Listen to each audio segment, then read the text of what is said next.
नमस्कार साथियों।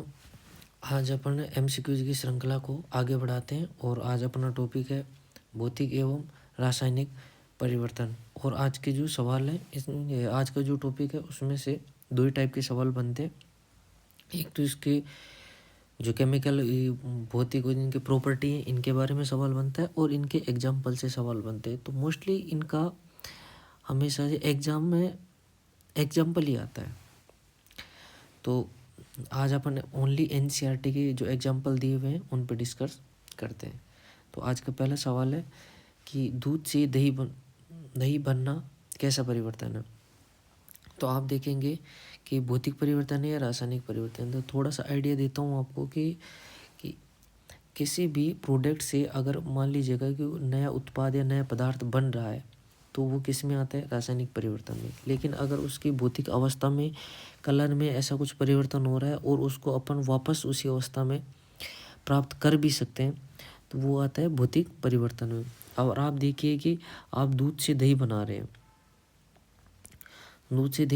तो क्या आप दही से वापस दूध प्राप्त कर सकते हो क्या? बिल्कुल नहीं। तो एक तरह से ये किसका एग्जाम्पल हो गया, रासायनिक परिवर्तन का। ठीक है दोस्तों, आगे चलते हैं। अपना दूसरा सवाल है क्रिस्टलीकरण कैसा परिवर्तन है। क्रिस्टलीकरण का पहले आप मतलब देखिए कि क्रिस्टलीकरण होता क्या है। क्रिस्टलीकरण से ऐसे होता है कि जैसे एक अशुद्ध विलयन है इस साइड और आप उससे शुद्ध विलयन प्राप्त कर लेते हैं, उसी को ये क्रिस्टलीकरण होता है एक तरह से। जैसे आप देखिए ऊर्ध्वपातन हुआ, आसवन की क्रिया हुई, इनमें यही तो होता है कि अशुद्ध पदार्थ होते हैं उनसे आप शुद्ध पदार्थ प्राप्त कर सकते हैं। लेकिन जस्ट आप उन्हें अशुद्धि वापस मिला देते हैं तो उसी अवस्था में वापस आ जाते हैं। तो इसका मतलब क्या हुआ कि जो इनकी अवस्था में परिवर्तन हो रहा है, ठीक है, ना कि उसमें रासायनिक केमिकल चेंजेज हो रहे हैं। तो ये किस में आ जाएगा, ये आ जाएगा भौतिक परिवर्तन में। ठीक है दोस्तों, क्रिस्टलीकरण के साथ साथ आपको भी ये भी ध्यान रखना है कि जैसे अपनी आसवन हुई, भाप विधि हुई, ये कि सारी किस में आती हैं, ये सिर्फ क्रिस्टलीकरण के एग्जाम्पल है। ठीक है दोस्तों, आगे एग्जाम्पल देखते हैं। लोहे पर जंग लगना कैसा परिवर्तन है। अगर मान लीजिएगा कि लोहा है वो क्या करता है, जैसे O2 और H2O की प्रेजेंस में लोहे के ऊपर क्या लग जाता है, ऑक्साइड की परत चढ़ जाती है और वही एक का क्या काम करती है, एक जंग का निर्माण करती है। और जंग से का मतलब वो एक नया पदार्थ बन रहा है। अगर नया पदार्थ बन रहा है तो वो किस में आ जाएगा, ये आ जाएगा एक रासायनिक परिवर्तन में। ठीक है दोस्तों, आगे चलिए। लोहे को गर्म करना कैसा परिवर्तन है। आप लोहे को गर्म कर रहे हैं तो गर्म करने का क्या मतलब है, अगर मान लीजिएगा कि आप उसको पहले गर्म कर रहे हैं तो तब भी ये लोहा है, और अगर आप इसको ठंडा करेंगे, ठंडा करने के बाद भी लोहा ही है। बस ओनली क्या है, ये गर्म लोहा है, ये ठंडा लोहा है, बट है तो लोहा ही। तो इसका मतलब क्या हुआ, ओनली उसकी मतलब अवस्था में परिवर्तन हो रहा है। तो ये कैसे परिवर्तन होगा, भौतिक परिवर्तन। ठीक है दोस्तों, आगे चलते हैं। भोजन का पाचन कैसा परिवर्तन है। भोजन अगर मान लीजिएगा कि आप भोजन करते हैं उसके बाद में अपने को क्या मिलती है, उससे एनर्जी प्राप्त होती है। एक इसका मतलब एक नया पदार्थ बन रहा है। नया पदार्थ बनने का मतलब क्या हुआ, रासायनिक परिवर्तन। अपना राइट आंसर कौन सा हो जाएगा, रासायनिक परिवर्तन। लेकिन आप ये भी ध्यान रखना, भोजन का पाचन हुआ और अपनी बॉडी से रिलेटेड श्वसन की क्रिया होती है ना, वो भी किस में आती है, रासायनिक परिवर्तन में। ठीक है दोस्तों, आगे चलते हैं। मोमबत्ती का पिघलना कैसा परिवर्तन है। मोमबत्ती अगर पिघल रही है तो आप उससे देखना, मोमबत्ती आप जलाते हैं तो पिघलती रहती है, वो नीचे इकट्ठा हो जाती है, लेकिन आप उससे वापस वही मोम प्राप्त कर सकते हैं। लेकिन अगर जलना आता है, जलने में क्या होता है, इसमें मोमबत्ती पिघल भी रही है और जो उसकी बत्ती है वो जल भी रही है। तो इसका मतलब क्या हुआ, मोमबत्ती का जलना ये दोनों में आएगा, भौतिक और रासायनिक में। लेकिन अपने से सवाल क्या पूछा है, पिघलना। तो पिघलना किस में आएगा, भौतिक परिवर्तन में। ठीक है दोस्तों, आगे देखिए। ये सवाल पूछ रहा है कि मोमबत्ती का जलना, अभी मैंने आपको बताया दोनों में। लेकिन अगर मान लीजिएगा कि भौतिक में नहीं आता ना, एक में प्रिपेयर करना होता है तो किस में आएगा, रासायनिक परिवर्तन में। लेकिन फिलहाल किस में आएगा, दोनों में आएगा। ठीक है, देखिए कि खींचा हुआ रबड़ कैसा परिवर्तन है। अगर मान लीजिएगा कि ये कोई रबड़ है, आप इसको खींचते हैं, थोड़ा सा बड़ा हो जाता है, लेकिन जैसे ही आप इसको छोड़ते हैं ना, फोर्स लगाना छोड़ते हैं, वापस इसी अवस्था में आ जाता है। और एक अवस्था, सेम अवस्था वापस आने का मतलब क्या हुआ, भौतिक परिवर्तन। ठीक है दोस्तों, आगे चलते हैं। लकड़ी का जलना कैसा परिवर्तन है। अगर मान लीजिए कि लकड़ी जल रही है, जलने के बाद क्या प्राप्त होता है, राख प्राप्त होती है। क्या राख से आप लकड़ी वापस प्राप्त कर सकते हैं, नहीं। तो इसका मतलब क्या हुआ, रासायनिक परिवर्तन। आगे देखिए, लकड़ी का काटना।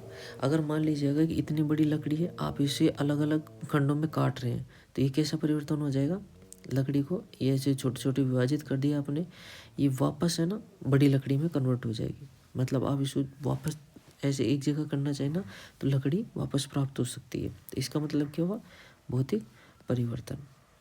ठीक है दोस्तों, अगर आगे देखिए, बर्फ का जल बनना कैसा परिवर्तन है। आप बर्फ से जल बना सकते हैं, ठीक है, और जल से बर्फ बना सकते हैं। इसका मतलब क्या हुआ, दोनों डायरेक्शन में चल रही है। दोनों डायरेक्शन का मतलब क्या हुआ, भौतिक परिवर्तन। आगे देखिए, प्रकाश संश्लेषण की क्रिया होती है। आप जो पौधे भोजन बनाते हैं वो किस प्रक्रिया से बनाते हैं, प्रकाश संश्लेषण की क्रिया से बनते हैं। लेकिन आप ये भी देखिए, जैसे वो सूर्य की लाइट के अंतर्गत की प्रेजेंस में CO2 और H2 से अपना वो भोजन बनाते हैं, ठीक है। अगर भोजन बनाते हैं तो भोजन से वापस ये प्राप्त कर सकते हैं कि नहीं प्राप्त कर सकते। इसका मतलब क्या हुआ, रासायनिक परिवर्तन। क्योंकि अगर ये इनकी प्रेजेंस में एक नया प्रोडक्ट भी बना रहे हैं, आप ऐसे भी देख सकते हैं, तो वो कौन सा परिवर्तन हुआ, रासायनिक परिवर्तन। दूसरी देखिए कि काटे गए सेब का भूरा होना। अगर आप मान लीजिए कि आप सेब को काट देते हैं, इन दोनों को अलग अलग कर देंगे, तो इनके ऊपर क्या होता है कि एक ऑक्साइड की परत आ जाती है। इसका मतलब क्या हुआ, थोड़ा सा इसको सड़ा हुआ मानते हैं, तो सड़ा हुआ से वापस ये सेब प्राप्त हो सकता है कि नो। तो इसका मतलब क्या हुआ, ये एक रासायनिक परिवर्तन है। ठीक है दोस्तों, आगे चलते हैं। फलों का पकना। अगर मान लीजिए कोई कच्चा फल है और उससे वो पक्का बन जाता है, पक्का का मतलब क्या हो जाता है, पक जाता है, तो पकने के बाद वापस कच्चा बन सकता है या नहीं। अगर वो नहीं बनता है तो इसका मतलब क्या हुआ, रासायनिक परिवर्तन। ठीक है दोस्तों, आगे चलते हैं। अंगूरों का किण्वन। अगर मान लीजिएगा कि आप अंगूरों का किण्वन कर रहे हैं, और किण्वन का मतलब क्या होता है, दूसरा नया प्रोडक्ट बना रहे हैं। नया प्रोडक्ट का मतलब क्या हुआ, एक दूसरा रासायनिक पदार्थ बन रहा है ना, तो इसका मतलब क्या हुआ, ये कैसा हो जाएगा, एक अपना भौतिक परिवर्तन। भाई मतलब अगर मान लीजिए कि आप ग्रेप्स को कर रहे हैं, ग्रेप्स को किण्वन करने के बाद आप देख रहे हैं, तो इससे क्या हो जाएगा, वापस वही पदार्थ नहीं बन पाता। ठीक है, तो इसका मतलब क्या हुआ, ये कैसा परिवर्तन होगा, भौतिक परिवर्तन। ठीक है दोस्तों, आगे चलते हैं। हाँ, अगला क्वेश्चन देखते हैं, वो क्वेश्चन नंबर 16। उदासीनीकरण की अभिक्रिया कैसा परिवर्तन है। उदासीनीकरण की अभिक्रिया के अंतर्गत, उदासीनीकरण अभिक्रिया का मतलब क्या होता है कि आप जैसे अम्ल एवं क्षार की क्रिया कराते हैं, अम्ल प्लस क्षार की क्रिया कराते हैं, तो ये क्या करते हैं, उदासीन हो जाते हैं। और दूसरी बात, ये एक लवण का निर्माण करते हैं। अगर ये अभी लवण का निर्माण कर रहे हैं, तो इसका मतलब क्या हुआ कि जो लवण है ना, उससे वापस क्या आप अम्लीय क्षार प्राप्त कर सकते हैं, नहीं कर सकते। इसका मतलब ये एक रासायनिक अभिक्रिया है, इसमें नया उत्पाद बन रहा है, तो ये किस में आ जाएगा, रासायनिक परिवर्तन के अंतर्गत। दूसरा आगे देखते हैं, नया पदार्थ किससे बनता है। नया पदार्थ किस में बनता है, रासायनिक परिवर्तन में। रासायनिक परिवर्तन में क्या होता है कि एक नया उत्पाद बन रहा है, या नए उत्पाद से वापस उसको नहीं बना सकती। आप ऐसे भी देख सकते हैं, लेकिन इतना ध्यान रखना, जिसमें भी नए पदार्थ का निर्माण होता है वो किस में आता है, रासायनिक परिवर्तन में। ठीक है दोस्तों, आगे चलते हैं। आप ये देखिए, भौतिक जो है परिवर्तन सामान्यतः होते हैं उत्क्रमणीय या अनुत्क्रमणीय। राइट आंसर हो जाएगा उत्क्रमणीय। उत्क्रमणीय का मतलब होता है कि आप जैसे ये प्रोडक्ट बना रहे हैं, उस प्रोडक्ट को वापस आप प्राप्त भी कर सकते हैं। इसका मतलब ये दोनों डायरेक्शन में चलते हैं, उसको क्या बोलते हैं, उत्क्रमणीय परिवर्तन बोलते हैं। ठीक है दोस्तों, आगे चलते हैं कि रासायनिक परिवर्तन क्या होते हैं। रासायनिक परिवर्तन वो होते हैं जो एक ही डायरेक्शन में चलते हैं। ठीक है दोस्तों, उनको बोलेंगे उत्क्रमणीय, अनुत्क्रमणीय रासायनिक परिवर्तन। भाई उत्क्रमणीय क्या हुआ, दोनों डायरेक्शन में चलते हैं। अनुत्क्रमणीय क्या हो जाएगा, सिंगल डायरेक्शन में चलते हैं। भौतिक परिवर्तन का गुण, भौतिक परिवर्तन वो होता है जैसे आकार का बदलना, बिल्कुल राइट है। रंग का बदलना बिल्कुल सही है। अवस्था का बदलना किस में आ जाएगा, भौतिक परिवर्तन में इसका मतलब ये भी है। इसका मतलब क्या हुआ, राइट आंसर उपयुक्त सभी। आप देखेंगे कि आकार का बदलना, जैसे आपने पहले एग्जाम्पल पढ़ा था उसमें कि रबड़ है, इससे पहले इतना था तो उसको बढ़ा दी, उसकी आकृति में परिवर्तन हो गया, लेकिन जैसे ही आप फोर्स हटाते हैं तो वो क्या हो जाता है, छोटा बन जाता है, और छोटा बनते ही किस में आ जाता है, वापस अपनी प्रारंभिक अवस्था में। इसका मतलब क्या हुआ, फिजिकल चेंजेज। आप देख रहे हैं कि कलर का बदलना, जैसे मान लीजिए कि ब्लेड है, आप उसको गर्म करते हैं तो उसका कलर कैसा हो जाता है, रेड हो जाता है, लेकिन जैसे ही आप उसको ठंडा करते हैं तो कैसा कलर हो जाता है, वो सेम पहले वाला हो जाता है। तो कैसा परिवर्तन हुआ, भौतिक परिवर्तन। अवस्था परिवर्तन, आप देखेंगे कि जल को अगर आप फ्रीज करते हैं, ठंडा करते हैं, तो वो बर्फ़ में चेंज हो जाता है, लेकिन बर्फ़ से जल भी बन जाता है। इसका मतलब क्या हुआ, अवस्था में परिवर्तन हो रहा है, और अवस्था में परिवर्तन होने के बाद भी उसी अवस्था में आ जाता है, कैसे परिवर्तन हुआ, भौतिक परिवर्तन। ठीक है, राइट आंसर अपना डी हो जाएगा। रासायनिक परिवर्तन, रासायनिक परिवर्तन के उष्मा एवं ध्वनि का निकलना, बिल्कुल सही है। रंग बदलना, ये भी सही है। गैस बनना, गैस का निकलना, ये किस में हुआ,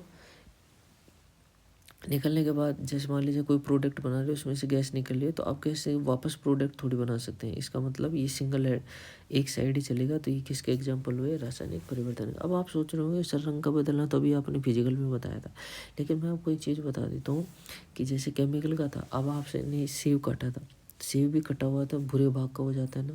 इसका मतलब अगर प्रोडक्ट चेंज हो रहा है तो आप उसको केमिकल में करेंगे, और नहीं हो रहा तो आप फिजिकल में करेंगे। जैसे मोमबत्ती का जलना भौतिक एवं रासायनिक दोनों में आया था ना, उसी टाइप से रंग बदलना भौतिक एवं रासायनिक दोनों अवस्था में आता है, लेकिन डिपेंड करता है किस में, ऑप्शन में। ठीक है, अगर इसकी मेजोरिटी जैसे मान लीजिएगा ये भी रासायनिक है, ये भी रासायनिक है, तो भाई उपयुक्त सभी में इसको भी अपने को रासायनिक लेना पड़ेगा। ठीक है दोस्तों, तो थोड़ा सा इतना सा ध्यान रखने अपन थोड़ा सा याद करने का एक तरीका है कि आप इनको बेसिक चीज़ों में देखिए और एकदम अपना राइट आंसर हिट जाएगा। ठीक है दोस्तों, पूरे एनसीईआरटी के सवाल हैं, एक बार दोबारा से देख के प्रैक्टिस करना, सवाल यहीं से आते हैं। ठीक है दोस्तों, जय हिंद।